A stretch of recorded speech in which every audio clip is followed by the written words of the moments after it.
मैं शशांक शेखर सिंह पुष्कर, राष्ट्रीय अध्यक्ष राष्ट्रवादी युवा अधिकार मंच। ये जो युवा सत्याग्रह का कार्यक्रम है, ये युवाओं के साथ जो भेदभाव हुआ है, युवाओं के साथ अब तक जो अन्याय हुआ है, उनके शोषण और उत्पीड़न को रोकने के लिए युवा आधारित नीति के तहत राष्ट्रीय युवा आयोग का गठन और राष्ट्रीय रोजगार गारंटी योजना बनाए जाने को लेकर ये दो प्रमुख मांगे हैं, जिसमें 3 मांगे और भी हैं, जिसमें आउटसोर्सिंग और निजीकरण हमारा पुराना मुद्दा है। कुछ निजीकरण पर हमारे कुछ विरोध रहे हैं कि जो फ़ायदे की जो विभाग हैं उनको उनका निजीकरण न हो, और आउटसोर्सिंग में उत्तर प्रदेश में हम काफ़ी लगातार 6-7 सालों से काम किए हैं, काफ़ी उसमें सुधार भी हुए। बगैर नियमावली के वहाँ आउटसोर्सिंग कर्मचारियों का शोषण हुआ।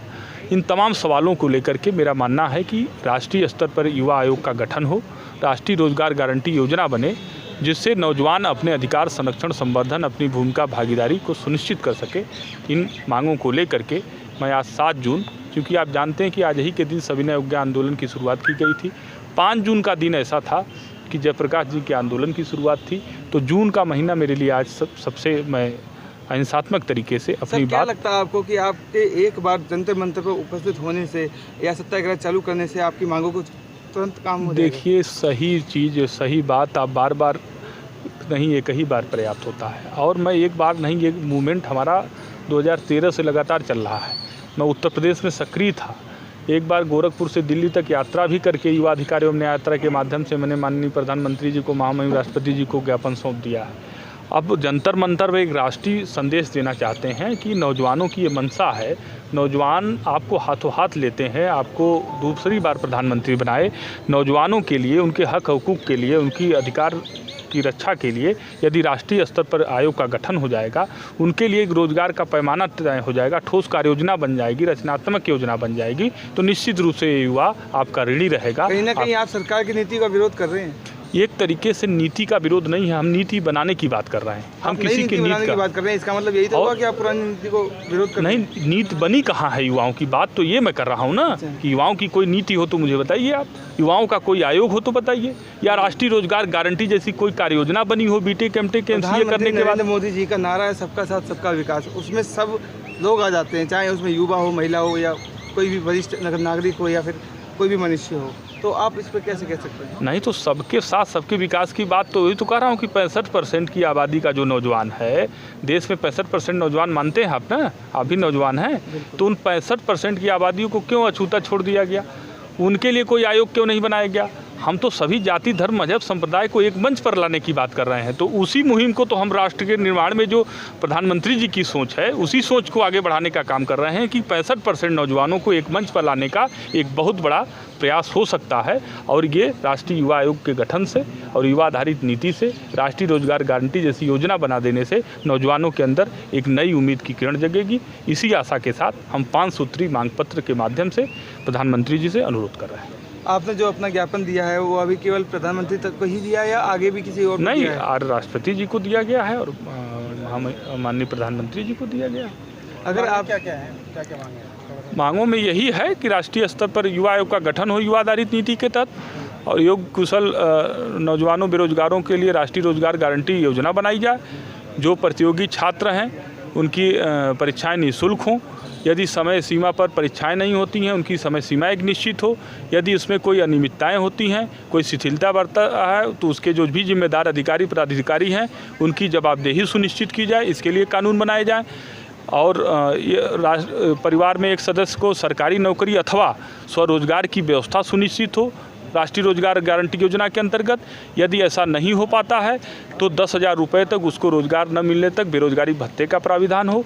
और समान शिक्षा नीति के साथ साथ आउटसोर्सिंग और निजीकरण प्रथा को समाप्त करने को लेकर सरकार तमाम बेरोजगारों को आर्थिक सहायता मुहैया करा दी है, फिर आप कैसे विरोध कर रहे हैं? नहीं, वो उसका कोई सिस्टम नहीं है ना। मैं नीति और नियम की बात कर रहा हूँ। अब तक सब कुछ होते रहा 70 साल, अगर सब कुछ हुआ तो यही तो बड़ा सवाल है। मैं सवाल को लेकर के यहाँ नौजवानों के बुनियादी सवालों को लेकर यहाँ बैठा हूँ। वो सवाल ये है कि नौजवान वोट बैंक और प्रचार तंत्र का हिस्सा कब तक बना रहेगा? सिर्फ नौजवानों का इस्तेमाल ये राजनीतिक दल कब तक करते रहेंगे? उनके लिए आयोग कब बनेगा? उनके लिए नीति कब बनेगी? उनके लिए रोजगार की गारंटी कब होगी? ऐसी ठोस कार्य योजना हम नौजवानों के सामने कब तक आ जाएगी? ये सवाल है उन सभी राजनीतिक दलों से जो अब तक सत्ता में रहे हों या विपक्ष में रहे हों, वो राजनीति में रहे हैं, उनसे सवाल इन 65% नौजवानों की आवाज़ के रूप में मैं कर रहा हूं संगठन के माध्यम से। राजनीतिक है या गैर राजनीतिक? यह गैर राजनीतिक संगठन है, किसी भी पार्टी से इसका कोई संबंध नहीं है और यह सिर्फ नौजवानों का, छात्रों का, बेरोजगारों का राष्ट्रीय स्तर का एक मंच है। उसी के बैनर तले हम लोग नौजवानों की आवाज़ को उठाने का काम करते हैं और आगे भी उठाते रहेंगे इसको बड़े फोरम के रूप में। कब तक आंदोलन चलता रहेगा कि मतलब कि क्योंकि यहाँ पे जो भी जितने भी धरना प्रदर्शन हुए हैं सिर्फ एक बार के लिए, एक दिन के लिए होते हैं?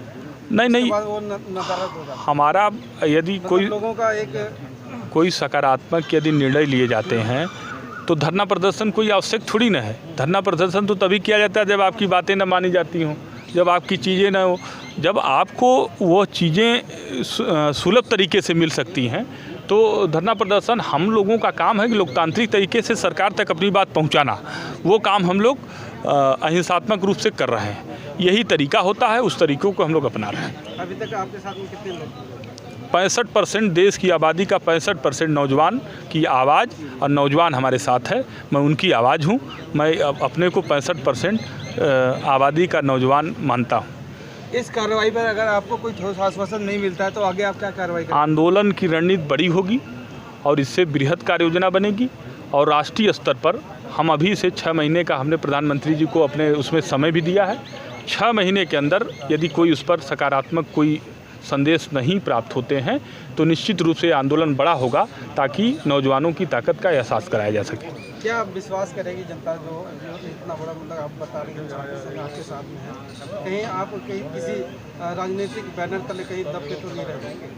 नहीं, राजनीतिक दलों के बैनर का कोई सवाल नहीं है। सवाल इस समय ऐसा हुआ है, मैंने कहा जनता नहीं हुआ क्या वो मैं पास्ट में नहीं जाना चाहता।